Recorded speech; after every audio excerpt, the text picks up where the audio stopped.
اللہ نے قرآن اتارا سورہ تحریم آیت نمبر 2 پارہ نمبر 28 کے اندر اللہ تعالیٰ فرماتے ہیں وَإِذْ أَثَرَّ النَّبِيُّ إِلَىٰ بَعْضِ أَزْوَاجِهِ حَدِيثًا فَلَمَّا نَبَّأَتْ بِهِ وَأَظْهَرَهُ اللَّهُ عَلَيْهِ عَرَّفَ بَعْضَهُ وَأَعْرَضَ عَن بَعْضٍ فَلَمَّا نَبَّأَهَا بِهِ قَالَتْ مَنْ أَنبَأَكَ هَٰذَا قَالَ نَبَّأَنِيَ الْعَلِيمُ الْخَبِيرُ۔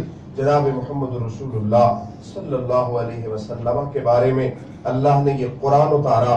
آئیے سنیے، صحیح بخاری حدیث نمبر 49-12 ہے، جناب رسول اللہ صلی اللہ علیہ وسلم کی یہ صحیح حدیث ہے۔ حضرت عائشہ رضی اللہ تعالی عنہ فرماتی ہیں کہ جب رسول اللہ صلی اللہ علیہ وسلم نے اپنی بیوی حضرت حفصہ رضی اللہ تعالی عنہ سے فرمایا، چونکہ اصل میں یہ معاملہ ایسے پیش آیا کہ حضرت عائشہ فرماتی ہیں کان رسول اللہ صلی اللہ علیہ وسلم یشرب عسلا عند زینب بنت جحش رضی اللہ تعالی عنہ ویمکث عندها۔ جناب رسول اللہ صلی اللہ علیہ وسلم عصر کی نماز کے بعد حضرت زینب بنت جحش رضی اللہ تعالی عنہ کے پاس جاتے، وہ آپ کی بیوی ہے، اس کے پاس جاتے، وہ آپ کو پینے کے لیے شہد پیش کرتی۔ میں آپ کو بتانے لگا ہوں کہ قرآن بھی وہی ہے اور حدیث بھی وہی ہے، ٹھیک ہے؟ تو وہی ہی ہمارا منہج ہے، چونکہ رسول اللہ صلی اللہ علیہ وسلم فرماتے ہیں ان اتبع الا ما یوحی الیہ، جو کہتا ہے حدیث 200 سال بعد لکھی گئی وہ جھوٹ ہے، وہ سچ نہیں ہے۔ آئیے سچ آپ کے سامنے واضح کرنے لگا ہوں۔ حضرت عائشہ رضی اللہ تعالی عنہ کی زبانی فرماتی ہیں اللہ کے رسول حضرت زینب بنت جحش کے پاس ٹھہرا کرتے تھے، فتواتیت انا وحفصہ علی ایتنا دخل علیہا رسول اللہ صلی اللہ علیہ وسلم فلیقل له اقلت مغافیرا۔ حضرت عائشہ فرماتی ہیں حضرت حفصہ اور میں نے آپس میں یہ مشورہ کیا کہ اللہ کے رسول ڈیلی ادھر جاتے ہیں، ڈیلی ادھر ٹھہرتے ہیں، کیونکہ یہ بھی بیویاں ہیں۔ فرماتی ہم نے مشورہ کیا آپس میں کہ جب رسول اللہ صلی اللہ علیہ وسلم تیرے پاس آئیں یا میرے پاس تشریف لائیں تو ہم نے کہنا ہے کہ آپ کے منہ مبارک سے اذخر کی مغافیر کی سمیل آ رہی ہے۔ یہ مغافیر ایک بوٹی ہوتی ہے۔ جناب رسول اللہ صلی اللہ علیہ وسلم سے جب حضرت حفصہ رضی اللہ تعالیٰ عنہ نے یہ بات پیش کی، آقا آپ کے منہ مبارک سے مغافیر کی سمیل آ رہی ہے، کیا وجہ ہے اس کی؟ تو رسول اللہ صلی اللہ علیہ وسلم فرماتے ہیں کہ فلن اعود لہ، میں نے زینب بنت جحش سے شہد پیا تھا، شہد کا شربت پیا تھا، فلن اعود لہ، آج کے بعد میں نہیں۔ حلفت، میں نے حلف اٹھا لیا ہے، میں نے رب کی قسم اٹھا لی ہے کہ آج کے بعد میں شہد نہیں پیوں گا۔ لا تخبری ذالک احدا، حفصہ یہ بات کسی اور کو نہ بتانا۔ اب اس میں یہ نہیں ہے کہ رسول اللہ صلی اللہ علیہ وسلم ڈر کی وجہ سے کہہ رہے ہیں، یہ حسن معاشرت ہے۔ اللہ کے رسول فرماتے ہیں خیرکم خیرکم لأہلی وانا خیر لأہلی، تم میں سے بہترین وہ ہے جو اپنی بیوی کے لیے اچھا ہے، میں بھی اپنی بیویوں کے لیے اچھا ہوں۔ حفصہ آج کے بعد میں شہد والا پانی نہیں پیوں گا۔ ہو سکتا ہے وہ جو شہد کی مکھی تھی وہ مغافیر بوٹی کے اوپر گئی ہو اور اس کا رس اس نے چوسا ہو جس کی وجہ سے یہ سمیل آ رہی۔ تو میرے پیغمبر سمیل کے بہت خلاف تھے، چونکہ عابد تھے، زاہد تھے، متقی اور پرہیزگار تھے۔ حفصہ آج کے بعد اللہ کی قسم میں شہد نہیں پیوں گا، لیکن لا تخبری، خبر نہ دینا کسی کو۔ آپ کے ذہن میں یہ بات تھی کہ زینب کو پتہ چلے گا تو وہ دل میں پریشان ہوگی کہ میں اللہ کے رسول کو شہد پیش کیا کرتی تھی تو آپ نے قسم اٹھا لی، ہو سکتا ہے مجھ سے ناراض ہو چکے ہیں۔ لا تخبری، حفصہ کسی کو خبر نہ دینا۔ حضرت حفصہ رضی اللہ تعالیٰ نے حضرت عائشہ کو بتا دیا تو اللہ نے آسمان سے قرآن اتارا وَإِذَا أَثَرَّ النَّبِيُّ إِلَىٰ بَعْضِ أَزْوَاجِهِ حَدِيثًا، سورہ تحریم آیت نمبر 2 پارہ نمبر 28 کے اندر، کہ جب رسول اللہ صلی اللہ علیہ وسلم نے اپنی بعض بیویوں سے یہ بات چھپائی، ظاہر نہ کی، تو جب اللہ نے وحی کے ذریعے اللہ نے آسمان سے جناب جبریل کو بھیجا، محمد رسول اللہ صلی اللہ علیہ وسلم پہ اترے اور عرض کیا اللہ کے رسول آپ کی فلاں فلاں بیوی نے فلاں جگہ پہ بیٹھ کر یہ باتیں کی تھی، تو رسول اللہ صلی اللہ علیہ وسلم نے جب حضرت عائشہ رضی اللہ تعالیٰ عنہ حضرت حفصہ رضی اللہ تعالیٰ عنہ کو بتایا تو وہ پوچھنے لگی کہ یا رسول اللہ صلی اللہ علیہ وسلم آپ کو کس نے بتایا ہے؟ فلما نبأت به وأظهره الله عليه عرف بعضه وأعرض عن بعض. اللہ کے رسول آپ کو کس نے بتایا؟ اللہ کے رسول فرماتے ہیں نبأنی العلیم الخبیر، مجھے اس رب نے خبر دی ہے جو تمام باتوں کو جاننے والا ہے، ہر چیز کی خبر رکھنے والا۔ اب میرا سوال یہ ہے جو میں آپ کو بتانا چاہتا ہوں کہ دیکھیں قرآن میں اللہ فرما رہے ہیں نبأنی العلیم الخبیر، اللہ کے رسول فرماتے ہیں عائشہ اور حفصہ تم نے بیٹھ کے جو مشورہ کیا تھا یہ مجھے کس نے بتایا؟ اللہ نے بتایا۔ کیسے؟ وحی کے ذریعے۔ اللہ نے کیسے بتایا؟ بولیے، وحی کے ذریعے۔ چونکہ وحی کے ذریعے ہی بتایا ہے نا، تو مجھے یہ بتائیں کہ 30 پاروں میں یہ وحی موجود ہے کہ عائشہ اور حفصہ رضی اللہ تعالیٰ عنہما نے فلاں جگہ پہ بیٹھ کے یہ مشورہ کیا تھا؟ نہیں ہے۔ اللہ کے رسول فرماتے ہیں وحی کے ذریعے بتایا، وحی آئی ہے، قرآن میں موجود نہیں ہے۔ کدھر ہے؟ شاباش، حدیث کے اندر موجود ہے۔ قرآن سے یہ ثابت ہوا، میں کسی کتاب سے نہیں کر رہا، کسی کے قول سے نہیں کر رہا، قرآن سے کر رہا ہوں۔ قرآن سے یہ ثابت ہوا، اللہ کے رسول فرماتے ہیں مجھے رب نے بتایا، وحی کے ذریعے بتایا، لیکن 30 پاروں میں یہ واقعہ موجود نہیں ہے۔ کدھر ہے؟ حدیث کے اندر۔ اس کا مطلب یہ ہوا جیسے قرآن اللہ کی وحی ہے ایسے حدیث مصطفیٰ بھی اللہ کی وحی ہے۔ اس لیے میں بھی یہ کہتا ہوں ان اتبع الا ما یوحی الیہ، ہماری نماز، ہمارا روزہ، حج، زکوٰۃ، تمام معاملات جتنے امور ہیں وہ سارے کے سارے اگر ہوں گے تو وحی کے ذریعے ہوں گے، وگرنہ ہم خود کسی بات پہ عمل کرنے کے لیے تیار نہیں ہے، چونکہ ہمارا دین اور ہمارا منہج وہ اللہ کی وحی ہے۔ دوسری مثال، قبیلہ بنو نذیر مدینہ الرسول کے اندر جناب رسول اللہ صلی اللہ علیہ وسلم نے ان سے معاہدہ کیا کہ ہم آپ سے لڑائی نہیں کریں گے۔ تو پھر جب کچھ دن گزرے تو یہ اپنی حرکات و سکنات سے باز نہ آئے، معاہدے کے باوجود بھی یہ وہ حرکتیں کرتے رہے مسلمانوں کے خلاف۔ تو رسول اللہ صلی اللہ علیہ وسلم سے جب انہوں نے معاہدے کی پاسداری نہ کی تو رسول اللہ صلی اللہ علیہ وسلم ان سے لڑائی کے لیے تیار ہو گئے۔ اللہ کے رسول نے جب ان پہ چڑھائی کی، ان پہ صحابہ کرام نے حملہ کیا تو انہوں نے کہنا شروع کر دیا، کہنے لگے کہ رسول اللہ صلی اللہ علیہ وسلم تو دنیا میں استغفر اللہ معاذ اللہ فساد کر رہے ہیں، حالانکہ یہ سوچا بھی نہیں جا سکتا۔ اسلام تو ایک ایسا دین ہے جو فساد کو ختم کرنے کے لیے آیا ہے، اختلاف کو ختم کرنے کے لیے آیا ہے، لوگوں کو جوڑنے کے لیے آیا ہے، پیار اور محبت کے ساتھ بٹھانے کے لیے آیا ہے، اللہ کی طرف دعوت دینے کے لیے آیا ہے۔ تو وہ کیا کہتے ہیں؟ صحیح مسلم حدیث نمبر 1746 کہنے لگے جناب رسول اللہ صلی اللہ علیہ وسلم نے تو فساد شروع کر دیا ہے۔ اصل میں ہوا یہ کہ کچھ کھجوروں کے باغات تھے جو گزرنے کے لیے رستے کو تنگ کر رہے تھے، تو رسول اللہ صلی اللہ علیہ وسلم نے ان کو کاٹنے کا اور جلانے کا حکم دے دیا۔ جب صحابہ کرام نے ان کو جلایا اور اپنے لیے ایک رستہ، ایک سڑک تیار کی، تو انہوں نے کہا یہ کون سی جنگ ہے، یہ کون سی لڑائی ہے کہ تم نے ہمارے درختوں کو کاٹنا شروع کر دیا؟ یہ تو سراسر فساد ہے، یہ تو سراسر شرارت ہے۔ تو قرآن میں اللہ فرماتے ہیں سورۃ الحشر آیت نمبر 5 پارہ نمبر 28 کے اندر ما قطعتم من لینۃ او ترکتموها قائمۃ علی اصولها فباذن اللہ۔ بنو نذیر والو، ما قطعتم من لینۃ او ترکتموها قائمۃ علی اصولها، میرے پیغمبر نے جن جن درختوں کو اکھاڑا ہے یا جو چھوڑے ہیں، جو کچھ بھی کیا ہے تمہارے باغات کے ساتھ، فباذن اللہ، وہ اللہ کے حکم سے تھا۔ کیسے تھا؟ اللہ کا حکم کیا تھا؟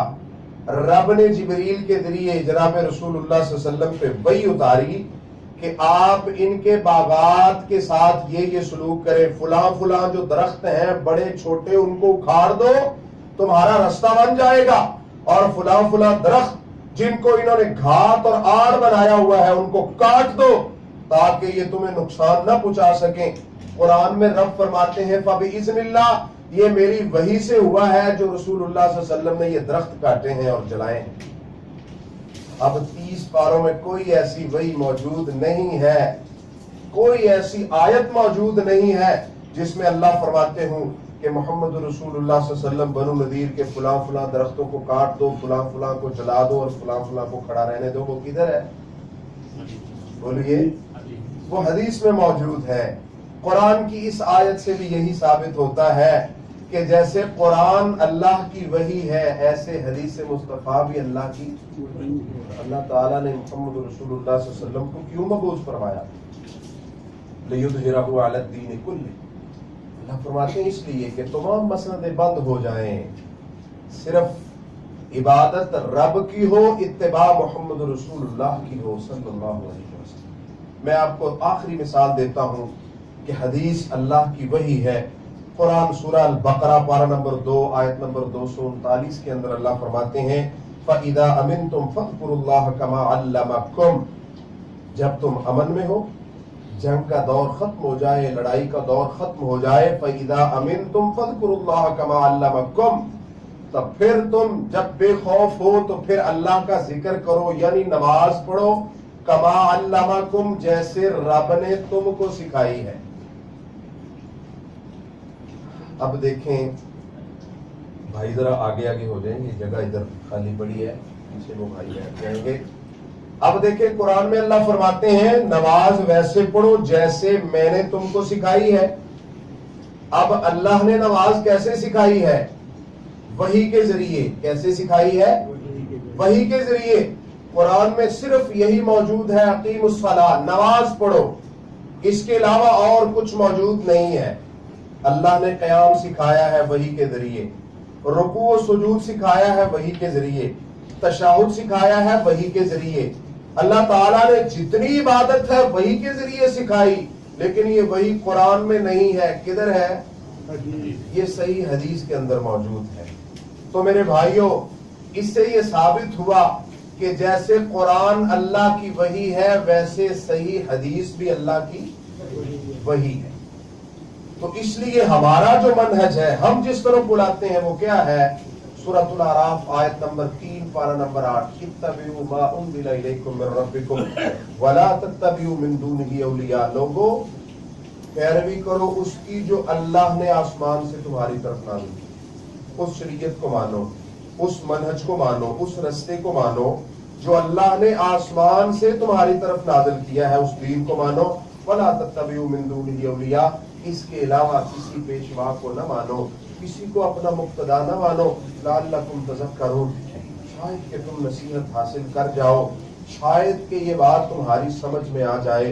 میرے بھائیوں، ہم کسی سے اختلاف نہیں چاہتے، تعصب کی نظر سے یہ بات نہیں کر رہے، صرف اس لیے کر رہے ہیں کہ حق بات کا پتہ چل جائے اور ہم دنیا میں جو کر رہے ہیں تاکہ وہ کل قیامت کا دن ہو اور وہ ہمارے کام آ سکے۔ اور انشاءاللہ جو حق کا نظریہ لے کر اٹھتا ہے تو پھر یہ کائنات میں اللہ کا وعدہ ہے الاسلام یعلو ولا یعلی علیہ، اسلام ایک دن غالب ہو کے رہے گا، اور جس جگہ پہ حق آ جائے پھر باطل ادھر رکتا، باطل نہیں رکتا۔ اور میں تو حیران ہوں ان لوگوں سے جو کہتے یہ بات بہت مشہور ہے کہ حدیث تو 200-300 سال بعد لکھی گئی، انشاءاللہ آئندہ خطبات کے اندر میں آپ کو یہ بھی بات بتاؤں گا۔ میں ویسے ایک مثال کے طور پہ پیش کرنے لگا ہوں کہ دیکھیں قرآن میں اللہ فرماتے ہیں کہ یسألونک عن المحیض قل هو اذى فاعتزلوا النساء فی المحیض، سورہ البقرہ پارہ نمبر 2 کے اندر، سورہ نمبر 2 کے اندر اللہ فرماتے ہیں کہ عورت پہ بعض ایام ایسے ہوتے ہیں کہ جب وہ مسجد میں نہیں آ سکتی، جمعہ پڑھنے کے لیے، نماز پڑھنے کے لیے مسجد میں، اعتکاف کرنے کے لیے مسجد میں نہیں آ سکتی۔ دوسری جگہ پہ اللہ قرآن میں فرماتے ہیں سورہ جمعہ کے اندر پارہ نمبر 28 کے اندر، یا ایھا الذین آمنوا اذا نودی للصلاۃ من یوم الجمعہ فاسعوا الی ذکر اللہ، کہ مومنوں جمعہ تمہارے اوپر کیا ہے؟ فرض ہے۔ اب یہ عورت مومن نہیں ہے، مومن ہے نا، یہ عورت مومن ہے، جمعہ فرض ہے۔ قرآن کی ایک آیت کہہ رہی ہے کہ تو نے مسجد میں، دوسری آیت کہہ رہی ہے جمعہ تیرے اوپر فرد ہے، کدھر ادائیگی کرے گی فریضے کی؟ مسجد میں۔ اب اگر حدیث مصطفیٰ نہ ہوتی، 200 سال بعد ہوتی، 300 سال بعد ہوتی، تو پھر اس کا حل کیا تھا؟ اس کا حل کس نے کیا؟ بولیے، حدیث مصطفیٰ نے کیا۔ اس لیے میں کہتا ہوں کہ تمام شریعت، تمام دین رسول اللہ صلی اللہ علیہ وسلم پہ مکمل ہو چکا ہے، ہر بات کا حل قرآن و سنت میں موجود ہے، الحمدللہ۔ اب اس کے ساتھ تھوڑا سا اور ملا لیں، اللہ اکبر کبیرہ۔ ایک مریض ہے، مومن ہے، اس کو حکم ہے اذا نودی للصلاۃ من یوم الجمعہ کہ جمعہ تیرے اوپر فرض ہے۔ اب وہ ہاسپٹل میں اپنے بیڈ پہ لیٹا ہوا ہے، اس کو ہوش نہیں ہے، وہ چل نہیں سکتا، پھر نہیں سکتا، وضو نہیں کر سکتا، بیٹھ نہیں سکتا، لیٹ نہیں سکتا، کیا وہ گناہگار ہوگا؟ اس کا حل کس نے کیا؟ حدیث مصطفیٰ نے کیا، رسول اللہ صلی اللہ علیہ وسلم کی موجودگی میں آپ نے خود فرمایا۔ اللہ کے رسول فرماتے ہیں 4 لوگوں کو میں نے اجازت دی ہے، ان کے اوپر جمعہ فرض، عورت، بچہ، مریض، مسافر۔ اس کا مطلب یہ ہوا کہ حدیث مصطفیٰ 200 سال بعد نہیں لکھی گئی، رسول اللہ صلی اللہ علیہ وسلم کے دور میں لکھی گئی ہے، اور انشاءاللہ میں یہ آپ کو دلائل سے بتاؤں گا۔ بس میری یہی ریکویسٹ ہے کہ آپ بھائی جلدی تشریف لایا کریں، صرف یہ اللہ اور اس کے رسول کی باتیں ہیں، کوئی کسی کو لالچ نہیں ہے، صرف یہی ہے کہ رب کی زمین پہ اللہ کا نظام عام ہو جائے۔ تو آپ بھائی ہمارا ساتھ دیجئے، کم از کم 1 بجے سے 5-10 منٹ پہلے تشریف لایا کریں تاکہ ہم قرآن و سنت بیان کر سکیں اور ہمارا مقصد پورا ہو سکے۔ اللہ تعالی ہمیں عمل کی توفیق عطا فرمائے۔ آئندہ جمعہ جو ہے وہ فضائل عشرہ ذی الحجہ پہ ہوگا، اس سے آئندہ جمعہ قربانی کے مسائل، پھر قربانی کے بعد ہم یہ اپنا موضوع دوبارہ شروع کریں گے۔ اللہ تعالیٰ عمل کی توفیق عطا فرمائے۔ آخر دعوانا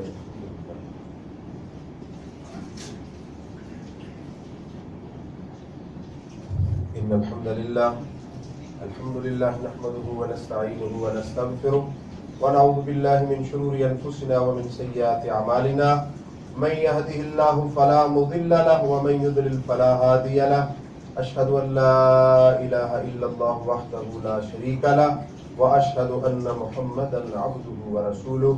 یا ایها الذین آمنوا اتقوا اللہ حق تقاته ولا تموتن الا وانتم مسلمون۔